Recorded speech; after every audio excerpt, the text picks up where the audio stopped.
चांद, आसमान में चमकता हुआ सफेद गोला सदियों से इंसान के लिए जिज्ञासा का सबब रहा है कि आखिर चांद कैसा है, चांद पर है क्या।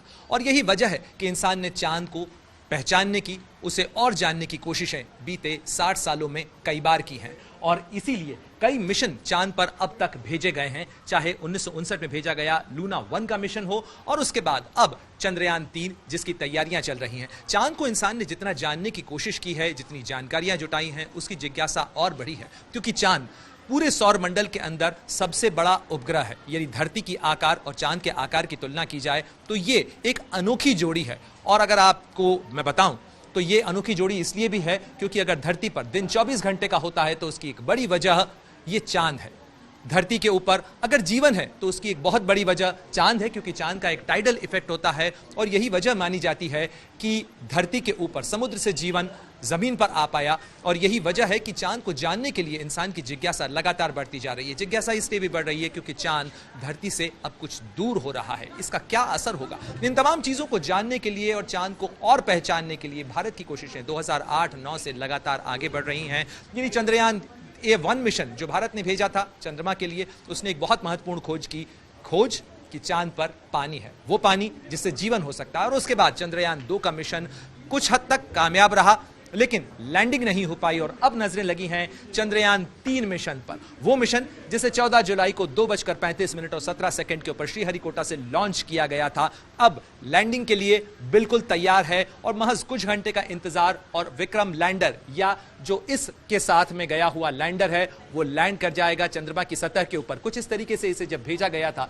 तो प्रोपल्शन मॉड्यूल और लैंडर और उसके साथ ये जो केसिंग थी, इसके अंदर इसे लॉन्च किया गया था। और लॉन्चिंग के बाद महज 15 मिनट के अंदर ये जो विक्रम लैंडर और जो प्रोपल्शन मॉड्यूल है कुछ इस अवस्था के अंदर धरती के इर्द गिर्द, धरती की कक्षा के अंदर प्रवेश कर चुके थे।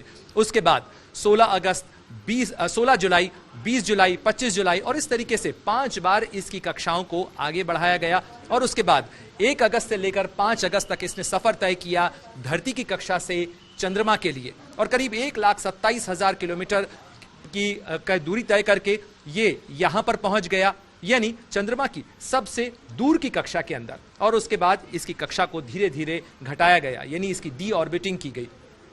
और इस कक्षा को घटाने के साथ अब 17 अगस्त को उस मुकाम के ऊपर चंद्रयान पहुंच चुका है जहां पर प्रोपल्शन मॉड्यूल और लैंडर मॉड्यूल दोनों अलग अलग हो चुके हैं। यानी इस तरीके से ये प्रोपल्शन मॉड्यूल और ये लैंडर मॉड्यूल जो कि साथ साथ चले थे धरती से, अलग हो चुके हैं 17 अगस्त को। और उसके बाद अब लैंडर लैंड करेगा चंद्रमा की सतह के ऊपर और प्रोपल्शन मॉड्यूल अभी भी चक्कर लगा रहा है, चंद्रमा के चक्कर लगा रहा है। और इसके ऊपर कई ऑनबोर्ड सेंसर्स हैं जो कि महत्वपूर्ण जानकारियां भेजेंगे। इसके अंदर एक शेप नाम का सेंसर है जो कि इस लिहाज से बेहद महत्वपूर्ण है क्योंकि इसके ये जानकारी हासिल करने की कोशिश की जाएगी कि आखिर धरती जिसके ऊपर जीवन है, जो अभी मनुष्य के लिए एकमात्र ज्ञात ग्रह है जहां पर जिंदगी है, वहां पर किस तरीके के सिग्नल्स आते हैं, किस तरीके का उसका जो बाहरी जो बिहेवियर है वो किस तरीके से है। चंद्रमा पर जो प्रोपल्शन मॉड्यूल है उस पर लगे हुए सेंसर की तमाम जानकारियां जुटाने की कोशिश करेंगे। लेकिन 23 अगस्त शाम 6:04 का वो वक्त होगा जब इसरो के वैज्ञानिक चंद्रमा पर यानी धरती से 3,84,000 किलोमीटर की दूरी के ऊपर इसकी लैंडिंग करेंगे। आसमान में स्थिति कुछ इस तरीके की होगी कि ये जो प्रोपल्शन मॉड्यूल है ये अब भी चंद्रमा के इर्द गिर्द चक्कर लगा रहा है और इससे कुछ ही दूरी के ऊपर यानी कुछ ही ऊंचाई के ऊपर इस तरीके से यहां पर ये लैंडर होगा। और लैंडर के अंदर ये जो इंजन्स लगे हुए हैं 1, 2, 3, 4 ये लैंडर्स ये जो इंजन्स हैं ये फायर किए जाएंगे। साथ ही इसके ऊपर एक सोलर पैनल जो है वो भी लगाया गया है क्योंकि ये लैंडिंग ऐसे वक्त पे होगी जब चंद्रमा पर सूर्योदय हो चुका होगा और सूर्योदय के बाद ये सोलर पैनल काम करने लगेंगे और ये लैंडर जो है ये इस तरीके की स्थिति के बाद इसको लैंड किया जाएगा। और जब ये लैंड होगा तब इसकी पोजीशन को चेंज किया जाएगा और कुछ इस तरीके की पोजीशन के बाद ये धीरे धीरे नीचे आएगा। यानी इस तरीके से जब इसकी लैंडिंग होगी तो माना जा सकता है कि करीब करीब 2000 मीटर प्रति सेकंड की रफ्तार से इसे नीचे लाया जाएगा और उसके बाद धीरे धीरे इसकी स्पीड को घटाया जाएगा। उसकी स्पीड को घटाने के लिए ये जो इंजन है ये महत्वपूर्ण भूमिका अदा करेंगे और ये इस वेलोसिटी को किल करेंगे। यानी जब ये चल रहा होगा तो ये एक तरीके से हॉरिजॉन्टल वेलोसिटी और उसके साथ साथ वर्टिकल वेलोसिटी यानी ये चंद्रमा की सतह पे आगे बढ़ते हुए कुछ इस तरीके से नीचे आएगा। यानी लैंडिंग की प्रक्रिया जब शुरू की जाएगी तो इस जगह अगर शुरू की जाती है तो लैंडिंग की साइट करीब इस जगह पर हो पाएगी। तो इस तरीके से इसे नीचे लाया जाएगा और उसके बाद जब ये करीब 10 मीटर की ऊंचाई पर होगा तो उसके बाद इसके तमाम इंजन बंद कर दिए जाएंगे और उसके बाद चंद्रमा का गुरुत्वाकर्षण इसको धीरे धीरे अपनी तरफ नीचे खींचेगा और उसके बाद कुछ इस तरीके से इसकी सॉफ्ट लैंडिंग होगी। लेकिन इस सॉफ्ट लैंडिंग के बाद भी मिशन पूरा नहीं होता है।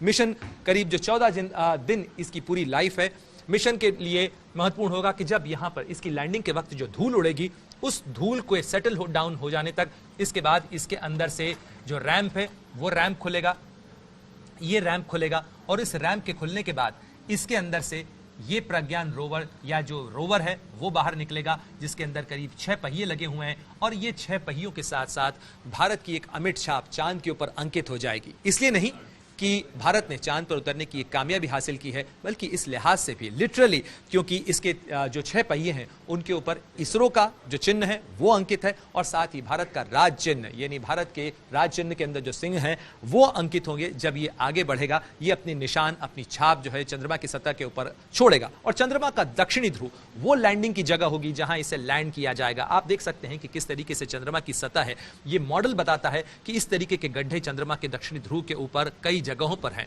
और इस तरीके के गड्ढों में ये जो सफेद निशान आपको दिख रहे हैं कुछ इसी तरीके से ये छाया का वो इलाका है जिसके अंदर पानी हो सकता है। ये पानी वहां पर पहुंचा तब जबकि धरती से अलग होकर, धरती के टुकड़े की तरह टूटकर जब चंद्रमा अलग हुआ था तब उस समय की स्थितियां क्या थीं। इसके साथ साथ चंद्रमा को अंतरिक्ष का या खास तौर पर अगर धरती के इर्द गिर्द सौर मंडल का कहा जाए तो उसको एक रिकॉर्ड कीपर कहा जाता है। तो ये रिकॉर्ड कीपर ने क्या क्या रिकॉर्ड वहां दर्ज किए हैं, ये तमाम जो सेंसर्स हैं इसके ऊपर लगे हुए वो पता लगाएंगे। और सेंसर्स की भी आपको जानकारी दे दें कि सेंसर्स कौन कौन से लगे हुए हैं। दरअसल देखिए चंद्रयान 3 जब लैंड करेगा, यानी ये जो विक्रम लैंडर लैंड कर जाएगा, लैंड करने के बाद इसका रोवर बाहर निकलेगा, करीब 2 से 3 घंटे का वक्त होगा जब ये बाहर निकलेगा, क्योंकि धूल के सेटल हो जाने के बाद ही इसको लैंडिंग के लिए आगे बढ़ाया जाएगा। और उसके बाद इसके अंदर इस तरीके के ये तमाम सेंसर्स लगे होंगे, यानी ये जो सेंसर है जिसे कि रंभा लैंगिमुर प्रोब कहा जाता है, ये प्लाज्मा एनवायरनमेंट कैसा है चंद्रमा का उसका पता लगाएगा। इसके अलावा चंद्र सरफेस थर्मोफिजिकल एक्सपेरिमेंट जो चेस्ट है ये भी एक सेंसर है खास किस्म का जो कि थर्मल कंडक्टिविटी इसका टेस्ट लगाएगा। इसके अलावा जो instrument for lunar seismic activity ILSA है ये भी खास किस्म का सेंसर है, क्योंकि चंद्रमा के ऊपर भी क्वेक्स आते हैं, यानी उस पर भी भूकंप आते हैं और उनकी जांच करने के लिए ये सेंसर इसके ऊपर लगाया गया है। इसके अलावा अल्फा पार्टिकल एक्सरे स्पेक्ट्रोमीटर है, चंद्रमा पर कौन कौन से खनिज हैं, कौन कौन से रसायन है, वहां पर क्या क्या कंपोजिशन है, इसका पता लगाने के लिए ये खास सेंसर इस रोवर के ऊपर लगाया गया है। और इसके अलावा ये जो 2 खास मॉड्यूल्स हैं जो कि यंत्र हैं खास किस्म के, ये लैंडर के अलावा ये जो रोवर मॉड्यूल है उसके ऊपर लगाए गए हैं, जिसके अंदर लेजर इंड्यूस्ड ब्रेकडाउन स्पेक्ट्रोस्कोप है, ये भी खनिजों की पता लगाने की कोशिश करेगा। और इसके अलावा स्पेक्ट्रोपोलरीमीटर और हैबिटेबल प्लैनेट अर्थ ये शिप, ये जो प्रोपल्शन मॉड्यूल है उसके ऊपर लगा हुआ है, जो कि इस तरीके से इसके ऊपर प्रोपल्शन मॉड्यूल के ऊपर लगा होने के साथ साथ लगातार ये जो सूचनाएं हैं वो भेजता रहेगा। इसके अलावा इन दोनों के अलावा एक बहुत महत्वपूर्ण कड़ी है चंद्रयान 2 का वो ऑर्बिटर, जो कि 2019 से चंद्रमा के इर्द गिर्द अभी तक चक्कर लगा रहा है। इसके जरिए इसरो के वैज्ञानिकों को वो तमाम जानकारियां जो कि विक्रम लैंडर और प्रज्ञान रोवर भेजेंगे वो तमाम जानकारियां हासिल होंगी। और ये मिशन बेहद जटिल होने वाला है, क्योंकि 3,84,000 किलोमीटर की दूरी के ऊपर इस मिशन को पूरा किया जा रहा है। बेहद चुनौती भरा यह मिशन है, लेकिन भारत के वैज्ञानिकों ने कम से कम समय के अंदर किफायती दाम के साथ जिस तरीके से इस मिशन को अंजाम दिया है वो दुनिया के अंदर एक नजीर है। और इसीलिए कहा जा रहा है कि भारत के लिए सितारों से आगे जहां अभी और भी है। कैमरामैन तारक के साथ प्रणय उपाध्याय, बेंगलुरु, जी मीडिया।